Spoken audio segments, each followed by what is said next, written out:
All right, so welcome back everyone to week 3 of Chemistry Under Quarantine. So today we're going to be looking at some techniques that we can do here on Earth to study molecular ions. And a lot of this is actually dealing with research I did when I was a little boy in graduate school. So basically, that's what we're going to kind of focus on here today.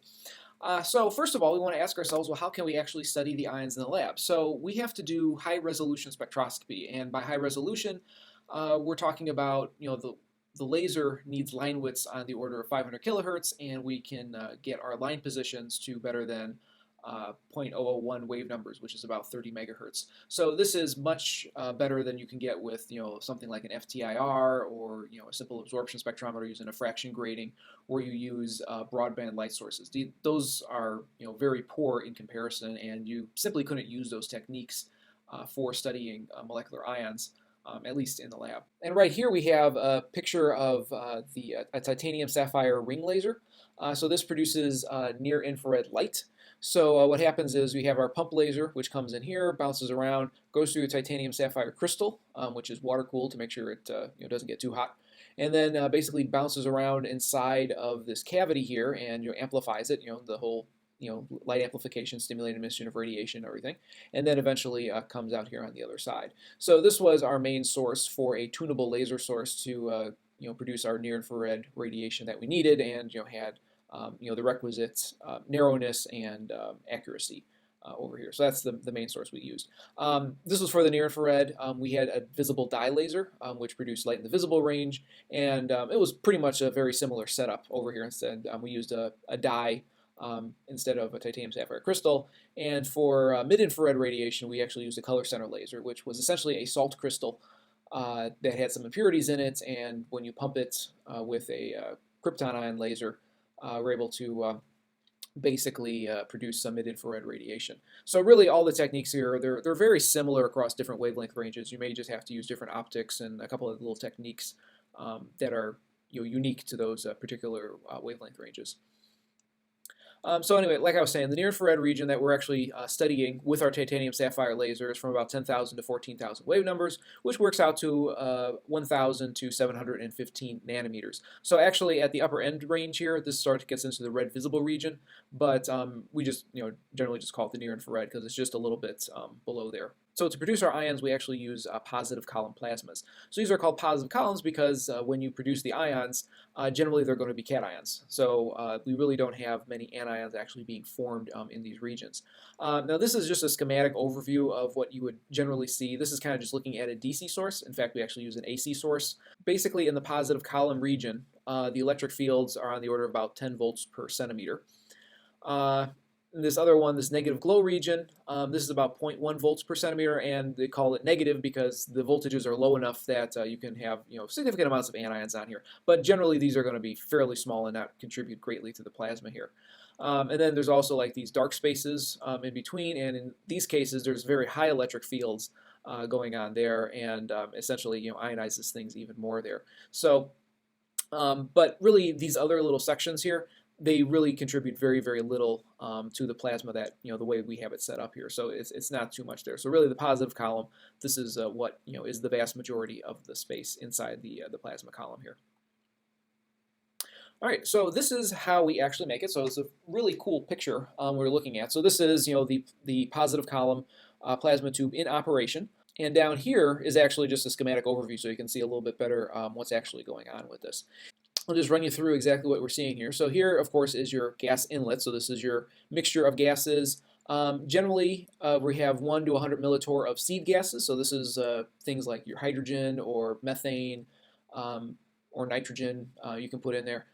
Gases that are going in, whatever you're actually interested in producing there. And then there's an additional 10 torr of helium, and this acts as the buffer gas, and we'll see in a little bit, this is what we use to ionize our gas and produce our ions that we're actually interested in. So this comes in through the gas inlet, and then you'll notice we have all these like little tubes that go to different parts of the center tube, and of course that's where the plasma is in the center. And you notice there's these little curlicues all over the place here. That's just so when the gas goes here, to when it reaches the tube, it's the same distance no matter if I'm going from here to here, or from here to here, or from here to here. So these little curls are essentially just ways to guarantee that the distance the gas travels is exactly the same. We're not exactly changing the concentration of gases as a function of time, so that's really not the issue. But it's just to make sure that the pressure along this entire column maintains itself, so it's all nice and even pressure, so the gas reaches each part at the same time. So this way, the plasma forms with equivalent conditions over here. And you notice this little candy cane banding actually going on, and that's where each of the little inlets are. So the little bright parts, that's where the gas is entering. And in this case, you can actually tell, just like a neon tube, what gas is in there. So this one, the helium, and there's also the methane. So the methane gives this kind of like whitish glow. The helium kind of gives a bit of a pinkish glow over here. Now this tube is to make the plasma. We run this at about 200 milliamps at 19 kilohertz, and I'll go on to explain exactly what the significance those are. But this again is run at AC frequencies. So this way, we're not running this thing at DC. So this is alternating current going on in there. We are running this liquid nitrogen cooled. So again, I don't know how well this is showing up on your computer screen here, but inside, in the center, that's where the plasma is. Surrounding that plasma is a liquid nitrogen. So right there, you can see the inner dotted line, that's a tube, and then surrounding that's another dotted line, that is the liquid nitrogen. And to make sure that the interior remains nice and cold and insulated from the outside world, you'll also notice that there's no frost over here, and that's because the outer jacket's actually under vacuum. So it's acting like a giant thermos bottle and is insulating it. So inside plasma, middle is the liquid nitrogen, and then the outside is the insulating vacuum. You'll also notice these like little baffles over here, these little ridged parts over there. That's essentially to remove any additional thermal stresses. As you can imagine, glass is not going to be very happy if you have something very, very hot next to something very, very cold. So these little baffles over here are just ways of reducing the amount of stress in the glass over there. Now, even though everything here, of course, is nice and insulated, we still have these like little parts right here. As you can see, once we react the gas, it gets sucked out to a mechanical pump on the outside. So over here we have some cold spots, especially on humid days. You can start building up some ice, and then of course some little snow builds up there as well. So basically, you have like a little rag down there, and then another little bucket over here, basically just to soak up and catch any water, so we don't rust things. Now, normally we run this thing with liquid nitrogen cooling, but you can also run this with water cooling, and in those conditions, the plasma has rotational temperatures of around 1,000 Kelvin there. So, it really just depends upon what states or what kind of experiment you actually want to run. But normally we just went, the cooler is always going to be better because we saw as you get to higher rotational temperatures, you get more rotational states excited, but that means a lot of the other states have less intensity, so it's a little bit more difficult to actually detect them. But usually the liquid nitrogen gives good results for what we'd be interested in. One limitation of liquid nitrogen cooling is you can't use necessarily any gas you want to, because as you can imagine, let's say I have ammonia going through there, this passes through the liquid nitrogen going into the plasma. Well, now it's going to freeze and it can start clogging things up. So that is one limitation. You can use helium, hydrogen, nitrogen, methane, absolutely no problem. But other higher condensable gases, they'll easily freeze the inlets up, and in those cases you have to use water cooling for that. Also, you'll notice here that the electrodes, by the way, both of these are at right angles to the plasma, and these are actually just a little bit off the screen there. So one is over here. You'll see it a little bit better on the next slide. But this make sure that the those little negative regions and stuff are basically out of the plasma range over there. Also, we have to have some way of getting the laser beam in there, so we have little windows on each end.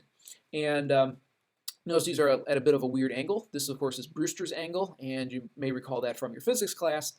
So the laser is polarized, and when we have the laser going in there, we want to minimize the amount of reflection coming off, because if some of the light reflects off, that's loss in intensity. It makes things even more difficult to detect. So, but if you have a polarized beam and it's going exactly at Brewster's angle, you theoretically get 100% of the light to actually go in there and not be reflected off. So that's why this is at that little bit of a weird angle right there. Also have a pressure gauge just to know exactly how much the gas pressure inside here actually is. And yep. Oh, and then as for making the plasma, basically the ions are about 1 part per million in there. So it's, as we'll be seeing, it's going to be very important to have ion neutral discrimination when you're actually looking for something in such small quantities actually in there. All right, here's just some other views of other plasma tubes that were actually used. You can see they all have the same basic design here. These two are actually just water-cooled tubes, so they don't need that exterior, uh, you know, uh, vacuum jackets for the liquid nitrogen like these did. So these are just water-cooled. Now these are a little bit different. The water, as you can see, basically fills in here from the bottom and then fills it up like that, and then comes out the top. With the liquid nitrogen one that we had on the previous one, liquid nitrogen comes in on the top, and the liquid nitrogen, in reality, this would just be nitrogen gas if you have everything tuned up properly, would be coming out the top there. And by the way, the liquid nitrogen, the amount that actually is used in there, about a 200-liter liquid nitrogen tank, the liquid nitrogen dewar, would run this for about 1 day. So, and once everything is kind of set up and you have the amount of flow of liquid nitrogen going in there, it usually stays pretty steady throughout the entire course of the day. You never want to leave it unattended, because if it does drop too low, then you start exposing the plasma tube, and then it gets really hot on the top, really cold on the bottom, and as you can imagine, the glass would not like that. But you always just keep a very close eye on that. I had a couple of times when it got a little bit dangerously low, and I got a little bit scared. But fortunately, you just turned it up, and it wasn't that big of a deal. But you just, especially when you're doing this for the first time, you don't want to break the thing. All right, and then as for these other tubes, I think this one was just again running the exposure is a little bit different on this, but this one I think was also running a methane plasma with helium as well. This one was actually running, this is off right now, but as you can notice there's some buildup over here, and this one was actually running a methane, nitrogen, and helium plasma, and it just made a whole messy carbon nitrogen polymer stuff that coats the walls here, and a real big pain to actually clean up in these cases here. And yeah, you can actually see here's the Brewster windows over on these sides, and here you can see the electrodes, which are at 90-degree angles relative to the laser path. So how do we actually ionize things? Now you might think, okay, well we have a gas in there, you put a high voltage, so it's obviously just going to be the electrons which are coming across. But actually what's going on here is that the helium is what's actually doing all of the ionization. So helium, of course, can be in its ground state. So normal, helium from the tank, unexcited, is, both electrons are in the 1s state. Everything is nice and paired up. But the excited state of helium is in the triplet state, or the orthohelium.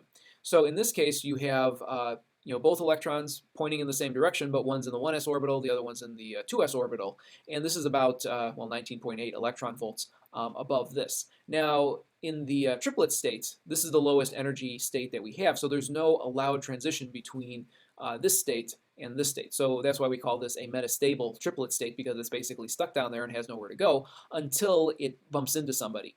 So if you have your molecule, let's say a methane molecule or a hydrogen molecule, this bumps into that molecule, and now it essentially gives up 20 electron volts into that molecule as it relaxes to its ground state, and that's enough to dissociate the molecule and break it up into tiny little pieces, ionize it, and whatever. So these are essentially little landmines floating around, and then when they bump into molecules, that ionizes them. You could theoretically also use argon or neon, but generally those gases are a lot dirtier in the sense that it's helium you can usually get very, very pure, but argon and neon are usually fairly dirty, and they would have like nitrogen or oxygen or water impurities in there, and they would just make messier plasmas. But also the ionization difference here would also be different, obviously. But you can, if you were looking for like softer ionization, you could potentially use those other gases as well. Okay. So remember we were saying we're running this at AC frequencies, and this is for velocity modulation. So how does this actually work? So here's a nice little schematic of the tube. So we have our laser beam, which is going that way through the tube there, and in our plasma, of course, we have a whole bunch of neutrals, which are these yellow balls, a whole bunch of anions, which are mainly electrons, which are these blue balls, and then our cations, which are these green balls over here. So what's going on is we're modulating this at 19 kilohertz. So what happens is, remember, we have an electric field which is oscillating back and forth over here. So what's going to happen is these ions are going to be shifted into and out of resonance as they're accelerated by this oscillating potential. So they're going to be sometimes Doppler shifted into resonance with the beam or Doppler shifted out of resonance with the beam. So that's what's essentially going on right here. So as for a little animation, first of all, we're starting off, and here there's no potential across the electrodes. We just have all the ions and neutrals just hanging out. But now we put a positive voltage over here and a negative voltage over here. So as you would expect, all the negatives go one way, all the positives go the other way, and then the neutrals, they don't move. So the cations in this case will see a red-shifted laser frequency because all the cations are going this way. So therefore, the laser beam is also going that way, so that's why everything's redshifted. Meanwhile, any anions and electrons, they're going this way, against the laser beam, so they're all going to see a blue-shifted laser frequency. So everything's going to be higher that way. All right, and then the voltage goes back down, so everyone's just hanging out again. And then what happens? Of course, it goes negative. So now this is now negative, the other side's positive, so everybody switches direction. So all your cations move the other way, electrons move back this way, and now the anions see the red shifted, and the cations see the blue shifted. So basically, you're shifting into and out of resonance. So only one you're actually going to see it, the other one you're not going to see it there. All right, and then again, when you reach your 2 pi, basically everyone just sits again at the same time. All right, now what this does a couple of things. First of all, this gives us ion-neutral discrimination. So if you look at how the absorption of the beam changes as a function of the 19 kilohertz that we're feeding into this, you'll notice that the neutrals don't move at all. Meanwhile, the ions are moving back and forth at that 19 kilohertz frequency. So this is a way to very easily say, well, is that absorption an ion or is that a neutral? Also, this allows us to discriminate between anions and cations. Now, like I said, most of the time we do have anions actually present, most of the time we have cations present in there. But occasionally we might have an anion or two. But because of this, the anions and cations are going to have opposite phases because obviously they're moving out of phase with one another as the voltage moves around here. Now, the other thing is we also have a way of measuring approximately the mass of the particles. Now, this is not going to be down to like more than one significant figure, but generally you can kind of figure out how many heavy atoms are actually present in there. So you probably wouldn't be able to tell the difference between a CH and a CH2 plus, obviously, but you could definitely tell the difference between a C2 and a CH2. Because the width of the lines will change for that. So as you can imagine, if you have something which is very heavy and you have an electric field, it's not going to be able to move as much and accelerate as fast. But if you have something which is fairly light, like an H3+, that's going to accelerate much, much easier. So right here, and we saw this equation many weeks ago, the width of the line is proportional to 1 over the square root of the mass. Okay. The temperature is basically going to be the same for every particle in there, and then this is the frequency that you're observing it, which is all going to be right around 10,000 to 14,000 wave number. So that is maybe changing by 40%. But here, the mass, that's the important thing that we can actually discriminate against. All right, so what we see is, this would be, if we just did pure velocity modulation, this would be the line that we would actually see there. And this is the H3+ line that I showed you last week, and that has that first derivative Gaussian line shape, which comes out because of this velocity modulation. Now, you might be wondering, well, why do we choose 19 kilohertz? Well, this is just above audio frequencies. So if we chose something like 10 kilohertz, we would, while we're sitting in the lab, we would hear this constant all day, and it would slowly drive us insane. So by choosing 19 kilohertz, which is above the auditory frequency, it will still hum, but it won't create any annoying auditory noise that will drive us nuts. So that's why that was chosen. You could go, and really you can't go lower. Eventually, of course, you could go low enough that you wouldn't hear anything, but that would basically be getting you towards the DC version, and you just wouldn't get good discrimination. There's other noise limitations to that if you get too low. So 19 kilohertz, that's a good region. If you go too high, it's difficult finding equipment that will behave at those higher frequencies. You have other considerations you start having to worry about in those cases. All right. The second technique, and these are actually utilized in parallel, so these are used at the same time during the experiment. So this isn't just use one at one time, another at the other time. These are actually used in tandem for this. It's something known as phase or frequency modulation. It depends on how you look at this. Are you looking at this in terms of space, or in terms of the distance over time, or are you looking at this in terms of frequency space? They're really equivalent. So sometimes you may hear people call this phase modulation.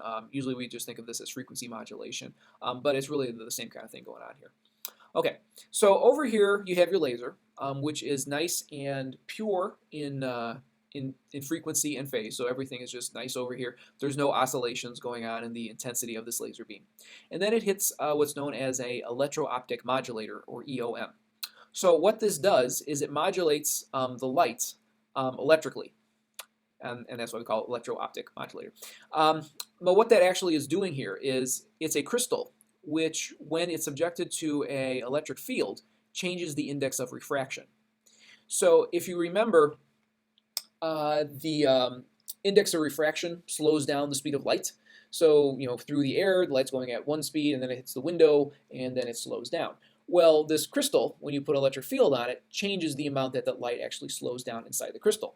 So what that does is this adds little sidebands to our carrier frequency at our 500 megahertz, which is what we run this thing at.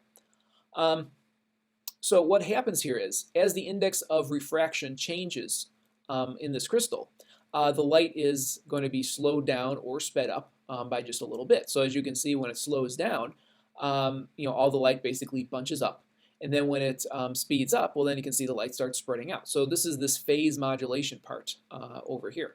So this is essentially causing this phase modulation. But the other way you can look at this is if you take the Fourier transform of this and look at the individual frequency components. This is what we call frequency modulation. All right, so right here you can see here's our center frequency, what we started with. But then by adding on these little frequency sidebands, which are plus or minus 500 megahertz away from this, this is also going to be equivalent to this. One is pointing up, the other one's pointing down, because these are essentially out of phase with one another. And by having this nice little relationship, we basically get the frequency and everything to start moving back and forth like this, but the intensity stays constant, and that's the important thing for this. All right. So like it says here, negative odd order sidebands, these are out of phase. So this is no absorption signal, and this is going to give a RF, or radio frequency, beat signal of 0. So if there is no sample here, we're basically going to measure constant intensity on our photodetector. But now let's have this frequency modulated beam pass through a sample. So what's going to happen in that case is now you have absorption line for that particular sample, and some of the lines are going to overlap with the absorption of my molecule or ion, and the other parts are not going to overlap as much. So this means instead of everything being nice and perfectly balanced over here, everything is going to be out of whack. See, this intensity is greatly diminished. This is not changed at all. This is just changed by a little bit, and now you're going to get this beat signal going on. And this beat signal is what is detected by the detector over here, because there's really not an easy way to detect this little phase frequency modulation stuff, but you can very easily detect variations in intensity there, and then you can lock into that and find out what your signal is. If you were just running pure frequency modulation, you would again get values that would look like that first derivative Gaussian, like we saw on the previous slide with the velocity modulation signal. All right, so then you basically get this non-zero beat signal from that fast photodetector. So why do we choose 500 megahertz? Well, in the near-infrared region, a lot of optics is utilized for telecommunications. So really, this was just an off-the-shelf part. They just use 500 megahertz EOMs for fiber optic stuff, and basically just had to buy the appropriate things to drive it, and it worked quite well. So this has actually made getting equipment in the near-infrared and visible regions fairly easy. When we were doing this stuff in the mid-infrared, it was a little bit more difficult because there really wasn't commercially available equipment, so it had a little bit more ingenuity in developing techniques where this would actually be used. All right, another thing that was also used was an AOM, or Acousto-optic Modulator, and this was a way to get rid of some of the noise in the laser beam itself. So what would happen here is you have some crystal, and you basically have an electrode on there, and it's producing sound waves inside the crystal. So normally what we just have is the laser goes right through there, but as we'll be seeing, there's certain areas in the near-infrared region where there's a lot of atmospheric absorption. So you need some way to keep the laser running, so you need to pump in enough power, so this way you can make it over those those atmospheric absorptions. But then once it gets past that atmospheric absorption, doesn't put too much power in that you could potentially damage some of the detectors coming out of there. And unfortunately, real atmospheric absorption lines can be fairly narrow, so you'd be there having to adjust the laser power like crazy. So by having this AOM here, it's essentially a feedback loop. So it just says, oh, my power is getting a little bit too high, turn this on a little bit, and then this just deflects a little bit more of the laser light away. So this way it basically keeps things fairly constant as you're scanning along. All right. Now, once all these things reach your photodiode, then you have to get the PSDs, which are phase-sensitive detectors, also known as a lock-in amplifier. So this way you can lock into the 19 kilohertz signal that you're actually interested in there, and demodulate it, and then put that onto the computer and record it. So what happens is the PSD finds your signal, which is modulated at that velocity modulation frequency of 19 kilohertz, and this is the 1F signal. So 1F refers to one times the frequency, so that's your 19. And basically what this records is the amplitude and phase of the voltage there, and that's essentially the information that we get out. And this signal, this part of the detector, or this part of the electronics, determines where our ions are in this. Now we can also lock on to twice the signal frequency, which we call the 2F signal, which is our 38 kilohertz. Now this one is just going to record only the amplitude of the voltage, not the phase of the voltage. So in this case, we're basically saying, is this positive or negative, and how big the voltage is over here, but also is this in the positive phase or the negative phase. This one is just recording how big the voltage is, but not necessarily is this in the positive phase or the negative phase? And this records the neutrals. So as you can imagine, you're essentially turning on your plasma, you're actually turning your plasma on and off, 19,000 times per second. But the plasma itself just kind of thinks it's actually being turned on, 19 or 38,000 times per second. So twice this, the frequency here. So what we actually get to record our neutrals is every time we get this little burst of energy, that may excite the neutrals in such a way. So we can actually record, like a concentration modulation, which records only the neutrals there. But then once these neutrals are produced, they're not actually accelerated by the voltage one way or another. So therefore, we just get a measure that the neutrals are being produced, but they're not being impacted by the phase of the voltage, which is this going positive or negative as it's oscillating back and forth. Now, some ways that we worked on improving our sensitivity. So as you can imagine, we have 1 part per million about number of ions. So increases in sensitivity are essential. So one way we do this is unidirectional multipassing. So those plasma tubes that we saw earlier, they're all a little bit over 1 meter in length, which is not enough to get significant sensitivity for the weakest of signals. So the way you can get more path length is by going essentially the laser would pass through multiple times through the cell. And this has to be unidirectional. All right, if you just went there and reflected the light beam back and forth and back and forth and back and forth, that would just totally cancel out any information from the velocity modulation, right? Because if you were just reflecting back and forth like this, well, this beam might see it red shifted, the reflected beam would see it blue shifted, and then be red shifted, blue shifted, red shifted, blue shifted. So you wouldn't be able to discriminate any information from your velocity modulation. But if you do this unidirectionally, so in other words, it comes out in one way, reflects around, then comes in the same way again over and over and over again, now we're preserving our velocity modulation information in that case. So we do 4 passes clockwise, 4 passes counterclockwise, and when you add those up, it gets about 11 meters of path length through the cell. Now you'll notice we have here 4 going clockwise, the other one's going counterclockwise. And when we have these 2 beams go, they have dual beam noise subtraction. So essentially we take these 2 signals here and then subtract them off on this fast balanced photoreceiver, which can operate up to 650 megahertz. So this way we can get all that useful information from that 500 megahertz signal there. And then we can record this and then subtract off the differences between them. So as we go through one, of course, one sees it red shift, the other one sees it blue shifted. But then when you subtract them off, you're basically just amplifying the signals and then subtracting off any laser noise that you actually have here. So this is where this subtraction comes in very handy. Also, we can do co-addition with this system. So one way you could do it, you could just record very, very slowly, but things tend to drift over time. But what we usually did was, if it was like very weak signals, we had like a hint of a signal there or something, you essentially just scan the same region over and over and over again for maybe 100 scans is usually about a good way. And essentially you just integrate longer and longer data points, so this way you can help reduce the noise. But of course, remember, as you start doing more and more scans, that usually the signal to noise goes as the square root of n. So versus one scan, this would be 10 times better. But if you wanted like another factor of 10, you'd have to go up to 1,000. So that's why we just kind of usually cut it off at about 100. That was usually good enough for most purposes. And then, of course, we had our modulation techniques that I just mentioned, at 19 and 500 megahertz, 19 kilohertz and 500 megahertz for those two. All right, so here is the block diagram for the spectrometer. So first of all, we have a Verdi laser, which is a 10-watt laser. Gave off light at 532 nanometers, and this was used to pump the titanium sapphire ring laser. It used to usually call it TiSaf laser. Some of the light goes here into a wave meter, so this was able to very accurately record what the actual wavelength of the light was.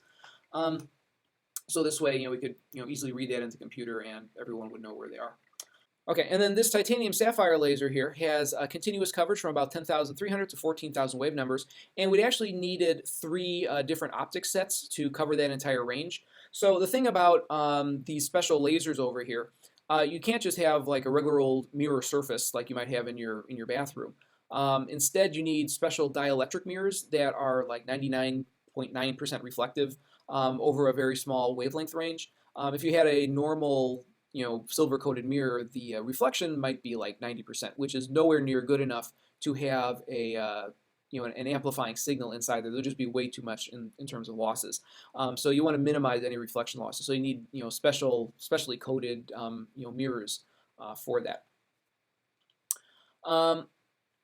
But generally, what you might have to do is, if you're in one of the overlapping regions over here, and you just wanted, just like an extra couple hundred wave numbers, you might just go and just switch out one of the optics instead of having to take out all the optics, which means you'd have to realign everything. But if you just have to do one optic, it's usually pretty easy to fix that one. But basically, that was our 3 optical regions over here. Now for the ring laser, remember I said there were some areas where we had problems with atmospheric absorptions. Well, there's some water absorptions around 10,500 to 10,700 wave numbers, and there's also oxygen absorptions a little over 13,000 wave numbers here. And the way that the company suggested, they wanted us to go build a box around the entire thing, but that would have been a major pain, and we're a little bit on the lazy side, so we just said, well, why not just try sealing everything up with a little bit of electrical tape and then just purge it with some nitrogen, and it turned out that worked perfectly well, and that's just what we went with when we were in these like little tricky regions where these absorptions right here could easily take away too much of the intensity, and then the laser would just not be able to continue lasing because it's too much absorption on the interior here. And you might be wondering, well, what happens once the laser leaves here? Obviously, it has a lot of path length in the outside world. Well, inside here you have things reflecting potentially thousands of times. Over here, yeah, you got a couple meters, but there is going to be some diminishing in the intensity, but it's usually not that bad that you can usually get away with it. But of course, if your laser stops lasing, then you have to, nothing else is going to happen here anyway. Also, this ring laser, when we got it, was purchased in the early 90s and essentially was running on a 386 computer. So when I came along, we basically we're working on making a better computer system, so this way it could scan faster, do that co-addition stuff, and be a lot more reliable than the laser as it was early developed. So we went through a lot of development phases trying to get the thing to interface with the computer and stuff. So a lot of people helped working on all that. All right, so anyway, we have here the AOM noise eater to do that. We also have here an etalon. So an etalon is essentially an optical cavity. So the light goes through there and then bounces around a whole bunch of times. And if there's an integer, if the distance between your two mirrors here is an integer number of wavelengths of your light, then you're going to get constructive interference, and you'll notice that, okay, this is tracking.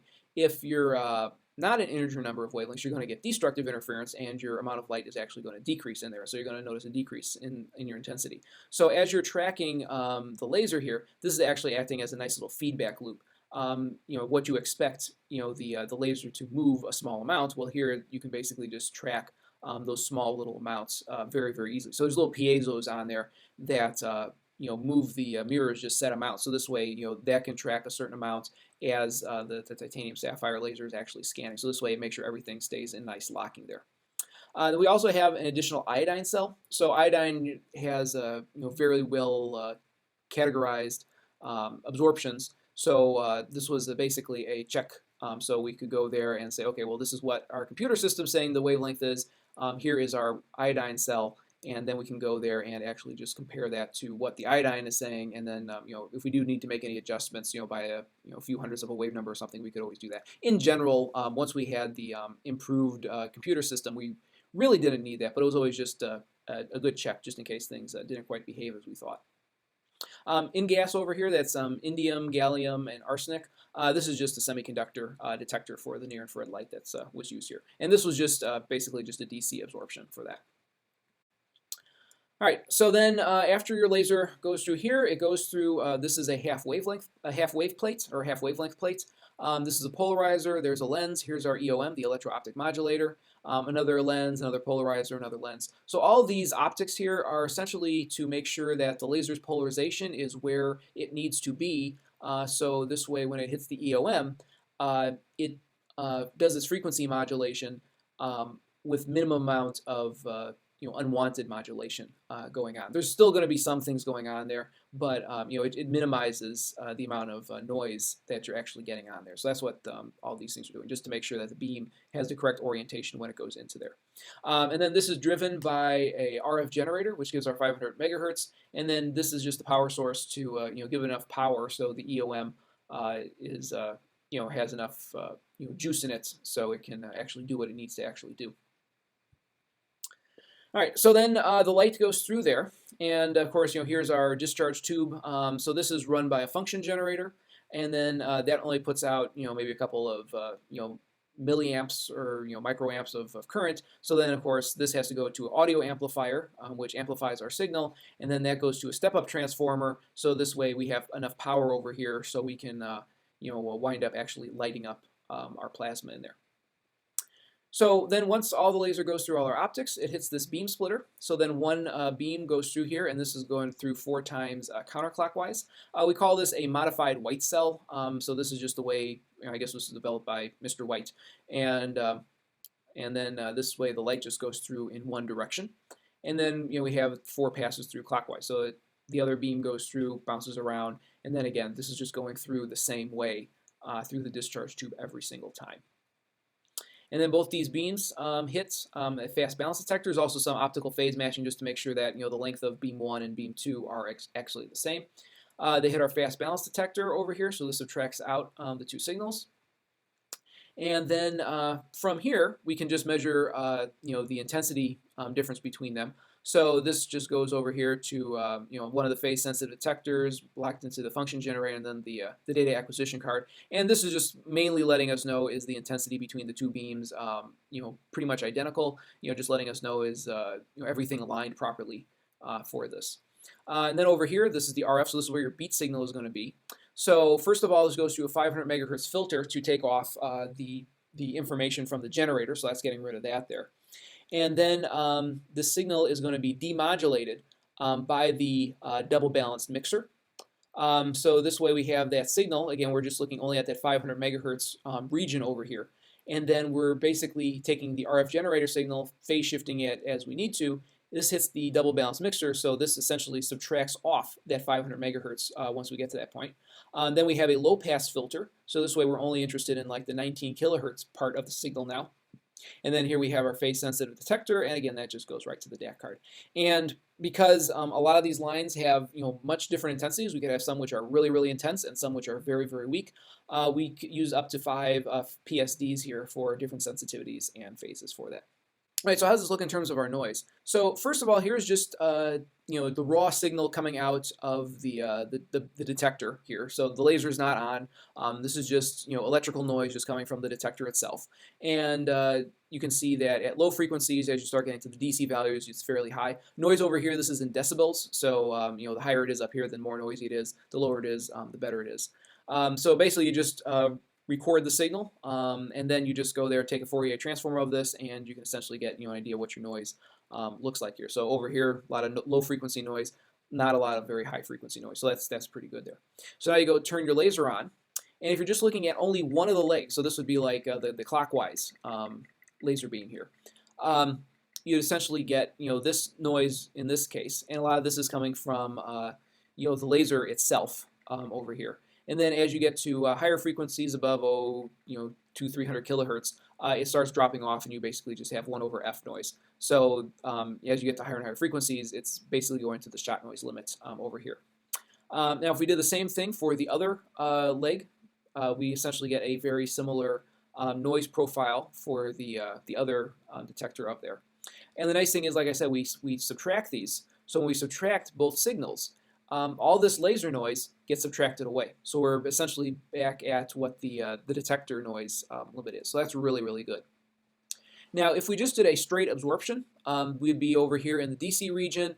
And as you can see, this is going to be very, very noisy, and it's going to be very difficult to get any good discrimination between things. It just wouldn't work if you just tried a straight absorption experiment. For the 19 kilohertz, if we just wanted to use that and just do a straight velocity modulation, obviously that's a heck of a lot better over here. But still, there's quite a bit of noise compared to out here, which looks like if we could only modulate up at these frequencies, that would be completely awesome. So let's go over here to that 500 megahertz. Right? This is basically just a shot noise limit of the detector. So this is about as good as you can actually get.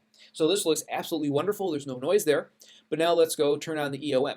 So things get very bad very fast. So first of all, if you have the laser off, we have some pickup just on the detector itself. So as you can imagine, 500 megahertz, acts like a big transmitter, and all those cables act as big antenna. So there's going to be a lot of pickup just from the electronics themselves. On the other hand, here is the laser beam as it passes through the EOM. As you can see, our noise is absolutely horrendous right around here. And this is called residual amplitude modulation, or RAM. And essentially what's going on is when you're doing the laser is passing through the EOM, in an ideal world, everything would modulate perfectly and you wouldn't see this. In the real world, of course, nothing is perfect, and you have these little amplitude modulations on top of there that try your best, you can never actually get all the way rid of. So you're still going to have this noiser. So that's not really helping much. But remember, we're velocity modulating at the same time. So that means if I have my 500 megahertz signal here, over here is my second modulation technique, which is now plus or minus 19 kilohertz away from there, which is now in that noise floor again. So essentially what we get is by having two non-coupled modulation techniques, we wind up getting near shot noise limited sensitivity for that. So this eliminates any pickup from the EOM, also not to mention the velocity modulation itself, and any RAM, and we're essentially down there in the noise floor. So that's great news for picking out things. And then once you combine these two techniques together, we get this kooky little line shape, which is actually a second derivative Gaussian line shape. So we saw what the first derivative looks like, and then just take the derivative again, and you get this. Also, what makes this line shape really nice is that it's very easy to see when you're actually doing curve fitting. So if you just had an absorption line, which might just look like this, well, you see like little noises all over the place, and you're just gonna, oh, that must be a signal, that's a signal. You're gonna see a lot of false positives if you just try doing a straight absorption signal with only a nice little Gaussian. But when you have this signal, since you always say, well, it has to go up a little bit, and then it has to go way down, and then it has to go up a little bit on the other side, you can very easily fit those and identify those signals there.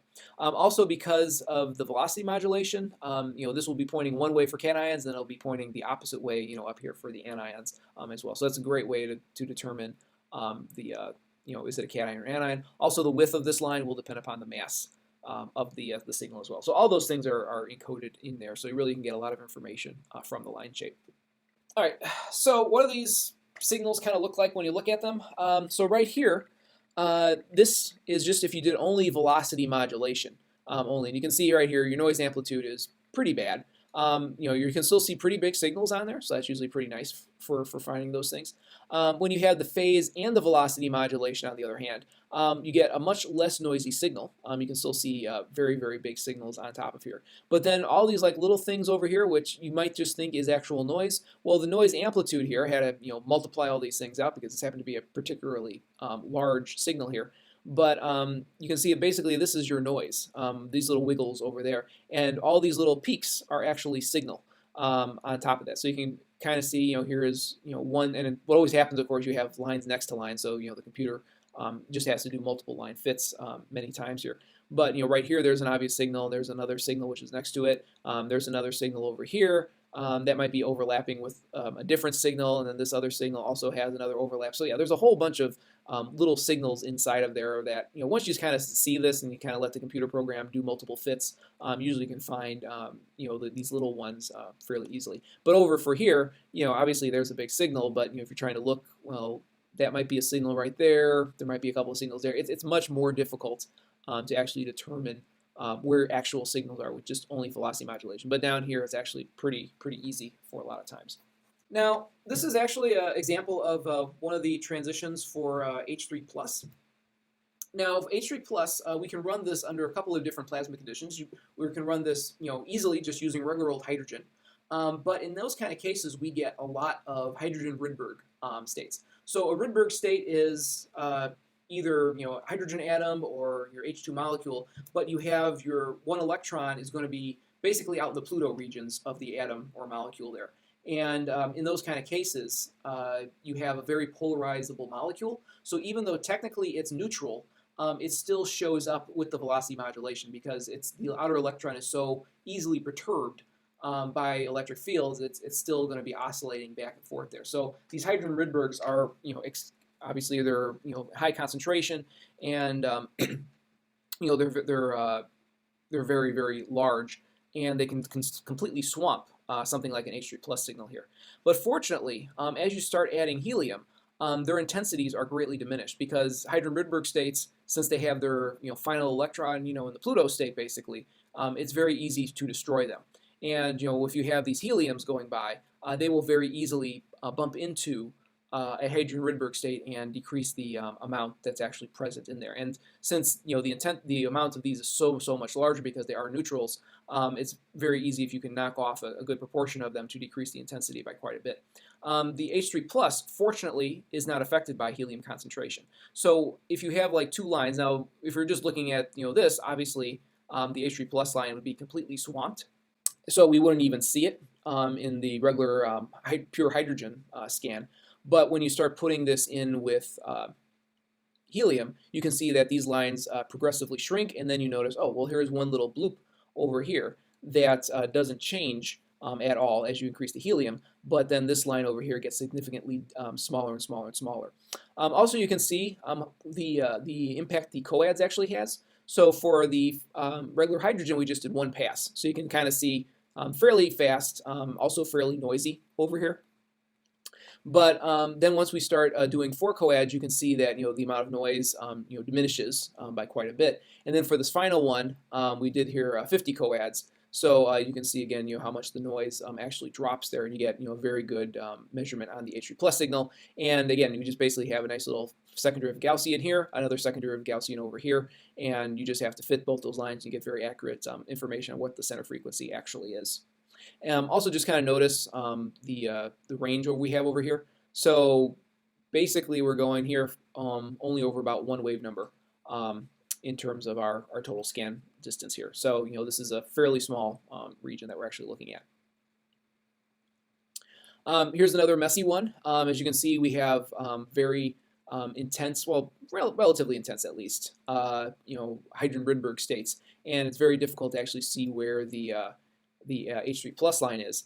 Well, what you just do is you add your helium there, and then you can see in this red line, obviously there's your nice little H3 plus line that shows up, and these two other states are completely suppressed, so you don't even see them there. So there's also quite a bit of these tiny little Rydberg states as well.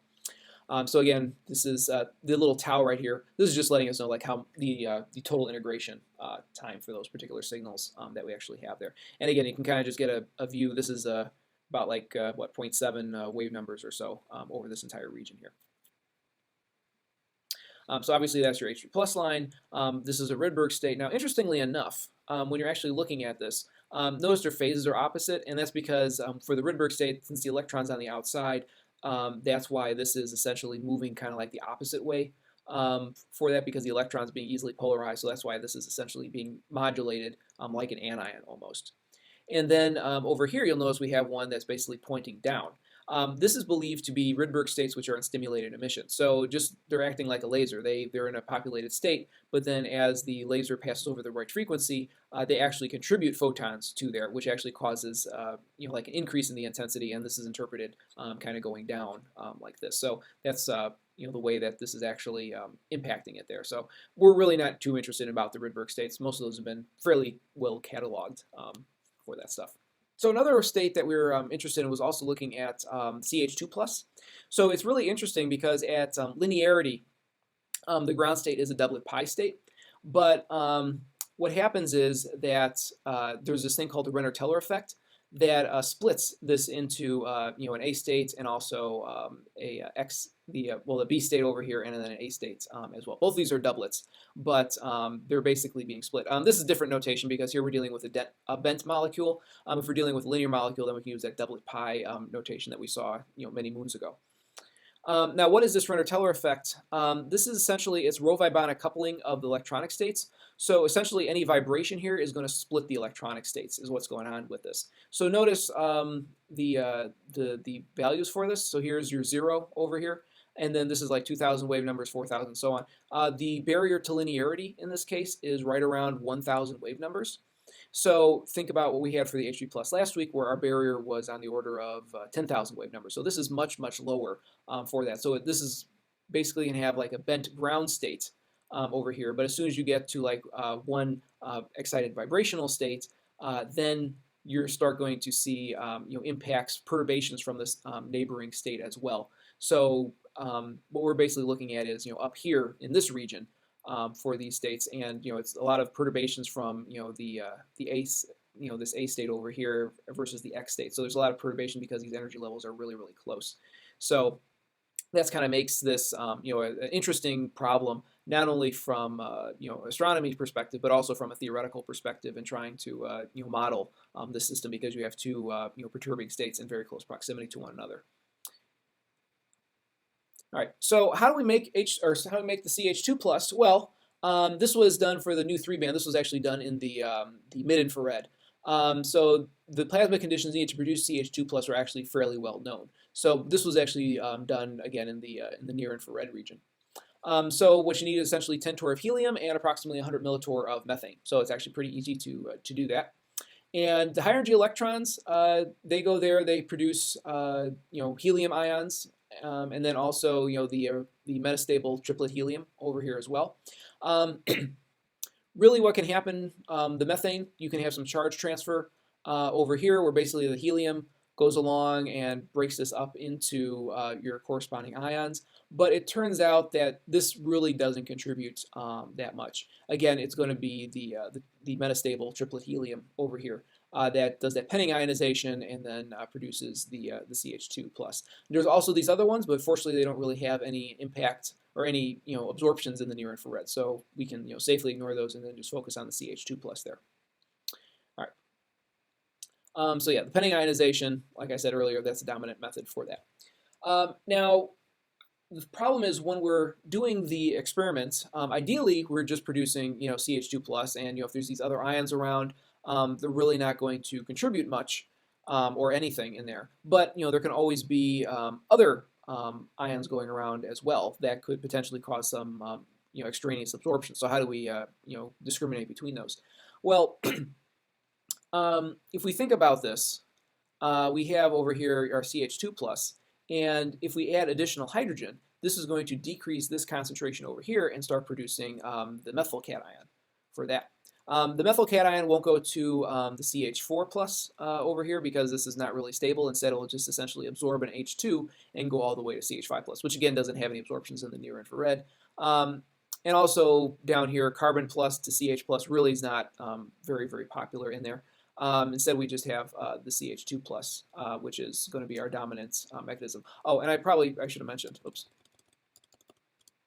Over here, notice that there's no CH plus down here as well. That's because for this one, the pending ionization doesn't have enough energy to actually rip off that last hydrogen. Basically, it stops at the CH2 plus, but it can't go further to the CH plus because it just doesn't have enough energy for that, or to rip off the additional carbon or additional hydrogen to just make carbon plus. So it really doesn't have that possibility there.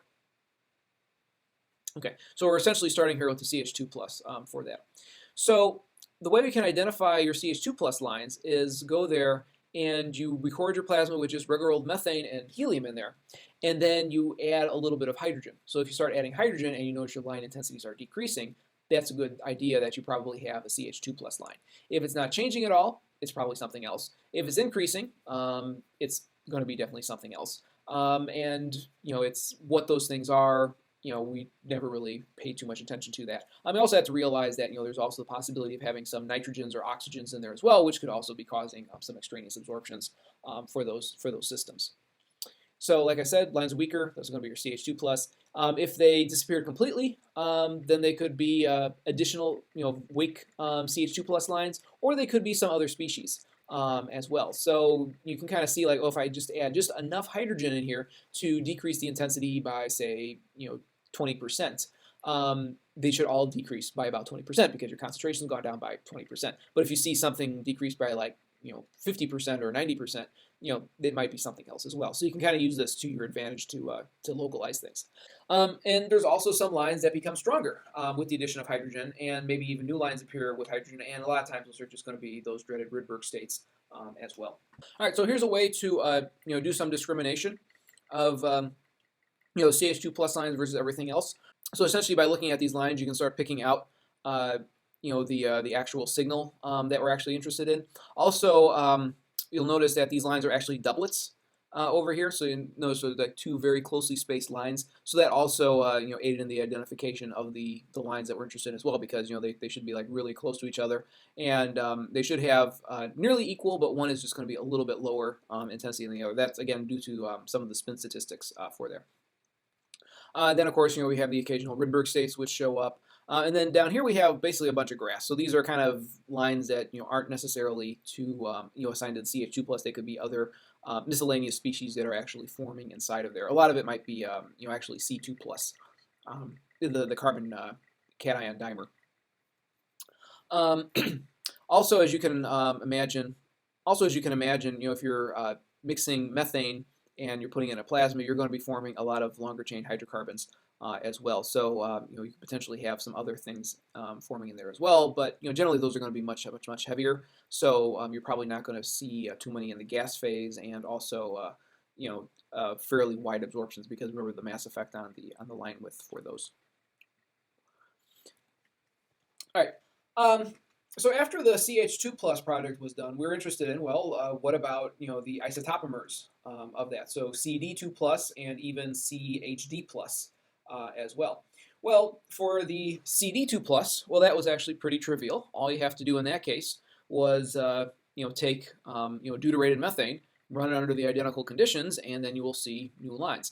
Now, additionally, we were able to see, well, if we had lines appear the same in both of them, we could go and say, oh, well, these are common lines, so therefore we're really not interested in them. We're only interested in new lines that actually appeared here. Because the new lines, those are either going to be like either deuterium Rydberg states, which would probably show up very well, or they're going to be your CD2 plus lines that we're actually interested in. These other ones that are all common, these are probably just going to be like some C2 plus lines for that. Then after that was done, so we're interested in trying to get CHD plus over here. Now this one's obviously going to be a lot trickier, because while this you can ionize it and you're going to get only CH2 plus, only CD2 plus, but here if you try taking a CH2D2, what you'll actually wind up getting is some CH2 plus, some CD2 plus, about 25% of the time for each of those, and then about 50% of the time you're going to get CHD plus. So that means you're still going to have a significant contamination for these other lines. Now, fortunately, once you have these lines already measured, it's just a matter of lining them up. If you see the same thing in one or the other, that's going to be obviously those lines. You can just ignore those. If it's the same in everything, obviously those are going to be your C2 plus lines. And if they are new, well, that's going to be your CHD lines, CHD plus lines. Well, the one problem here is that this CH, or the methane, as you can imagine, is very cheap. CD4 plus, relatively cheap. CH2D2, this is really expensive over here. So we weren't too happy that we were having to use this gas. But now I lost the bet on this one here, but somebody just said, well, why don't we actually just try a mixture of CH4 and CD4? Now, we didn't really think it was going to do anything, but we're like, well, we got the deuterated methane, give it a shot, can't hurt. And to everyone's surprise, there was actually enough mixing of hydrogens and everything going on inside the plasma that we were actually forming a significant fraction of CHD plus. Maybe not as intense as it was down here, but still, we could see those lines very easily in there. So we could very easily see that, yes, we were in fact producing some CH D plus lines there. So that was, could measure those and then, compare those to the theory. So here's just a comparison between the deuterated methane and the regular methane. So right here you can actually see this is like some of those very intense CH2 plus lines. A lot of these other lines that are matching up very nicely, nice mirror image. Those are going to be your C2 plus lines. And then a little bit harder to see. You can also pick out maybe where some of the CD2 plus lines are for these plasma. But we get basically, and this is only over 300 wave numbers, and I have no idea how many lines, but there's obviously a lot in there. When you have all these lines over here, you need some way to identify which transitions you're actually occurring, because as you can see, none of these have any actual labels on them. So how we go about labeling these things? Well, a very common technique is known as combination differences. So what's going on here is you essentially have a transition between known states, and those are basically going all to the same upper level and all the same lower level. And then you can say, well, if these are going to your same levels here, you can basically just subtract off comparison levels, and then you can very easily just measure those differences and figure out, well, I got the same for these. Let's say one transition going here and then a transition going another way, so therefore I can be fairly certain these are the same lines. So we have these different transitions and these different levels we have here, and these also have that Ka, Kc. Dealing with your asymmetric tops over here. So this is what these lines are representing over here. And these are the allowed transitions for our particular molecule for that. So this basically just lets us know where these transitions are actually going. So real easy one is basically, you can see right here, well, between the red and the blue levels, they both go to the same level, okay? But if you subtract the difference between these two transitions, you're going to find the difference here between the 918 and the 716. On the other hand, you take again these two levels over here, you subtract them, you get those. So that's all well and good for these particular transitions. This works fine on this side, but when you're going over here to this side, it doesn't really work as well. So we had to get a little creative over on this side. So as you can see, this lower level can transition to these two levels over here, and then these two levels can also transition to these levels over here. But we have a problem. We don't have a unique level that we're actually going to. So we have to add a little bit more in there. So now you can see that these levels over here are also the same space. So these are going to the same level. These are going to these same two levels of the green one. So basically, you can just take that, subtract off from that, and then subtract off from these. They should wind up to be the same level. So it's basically a nice little way that we can kind of check that the lines that we assigned were actually correct. For that. So it was a major pain, and especially when you have so many lines, it's very easy to find false positives, but you essentially just kind of look through enough lines there, and you just can start narrowing things down. As long as you get a good first guess, it can usually help, and then you can kind of like predict where your next lines are going to be based upon rotational constants and everything else.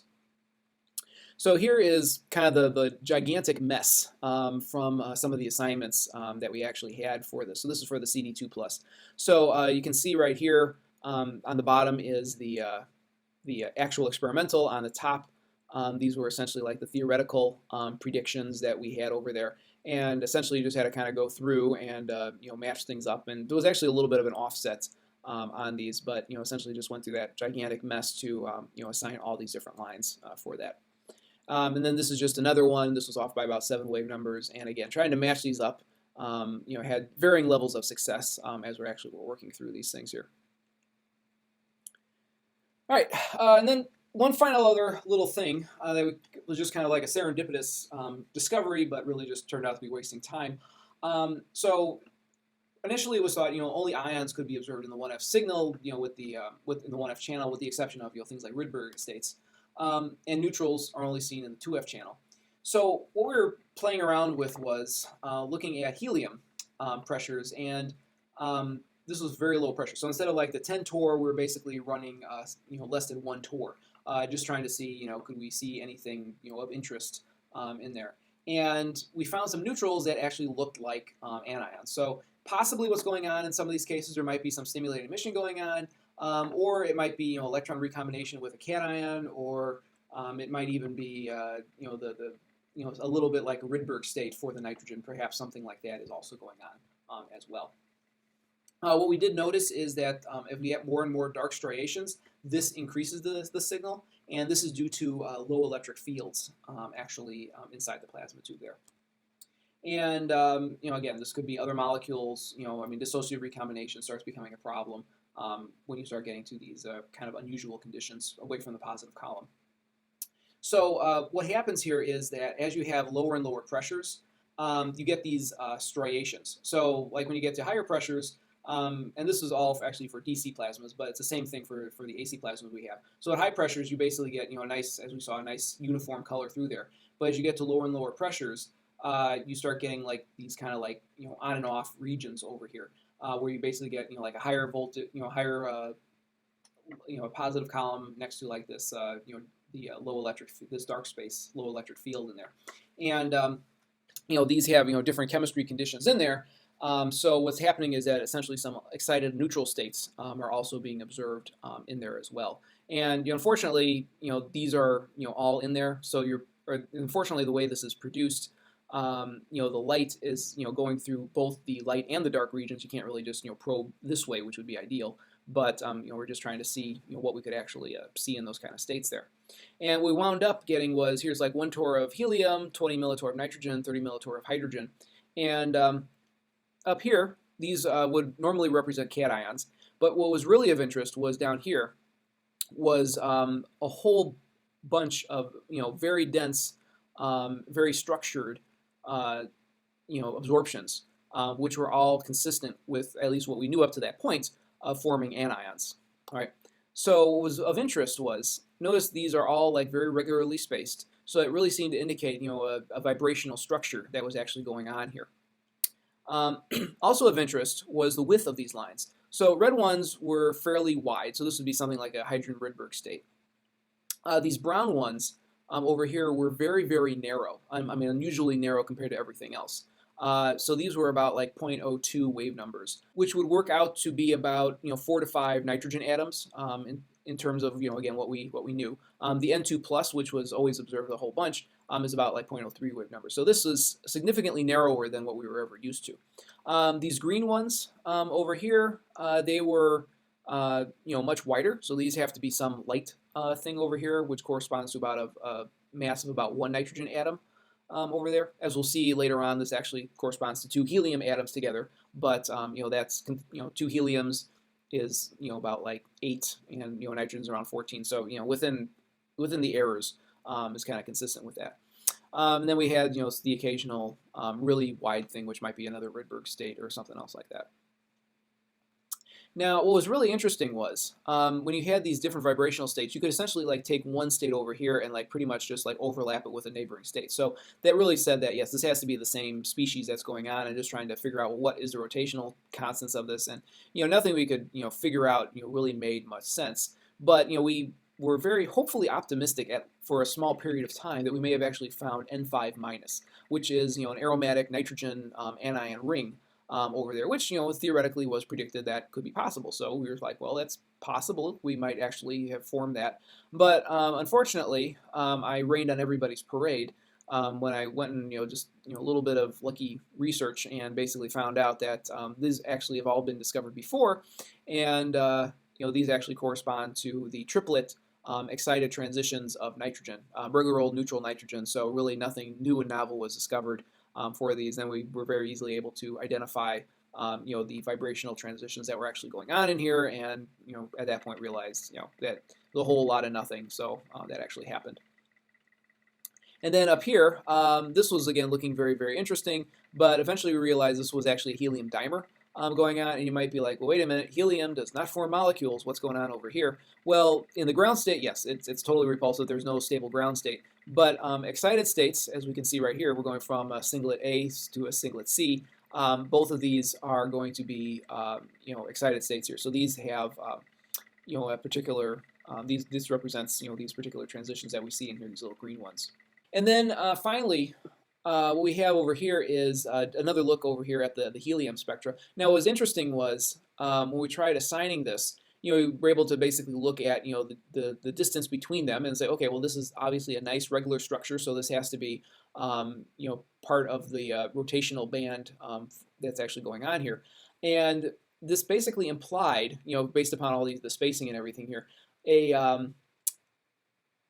a rotational constant around 4 wave numbers with that, which really didn't make much sense, in terms of what this potentially could be. So it was really, really confusing because nothing, that could potentially be in there really made much sense until we finally realized, oh, wait a minute, helium is normally helium-4. So this has, a 0 spin for its nucleus, and because of that, every other rotation level is missing because of symmetry considerations. So in other words, there should be, if this was, let's say, helium-3, we would see a line here, and then another line in the middle, a line here, another line in the middle, a line here, another line in the middle. So every other line is missing because helium has a spin of 0 in that case. So because of that, that's why we're missing some. And then once we realize, oh, we take this factor of 2, and since we're missing, every other line, just basically multiply that by 2, and we find out, oh yes, well, actually the helium dimer has a rotational constant of 7.8, and basically found out what transition that actually was, and again, it was already discovered, so that was another waste of time for that one. So anyway, at this point, we'll stop this here, and see you next week. Make sure you wash your hands, and I'll talk to you later.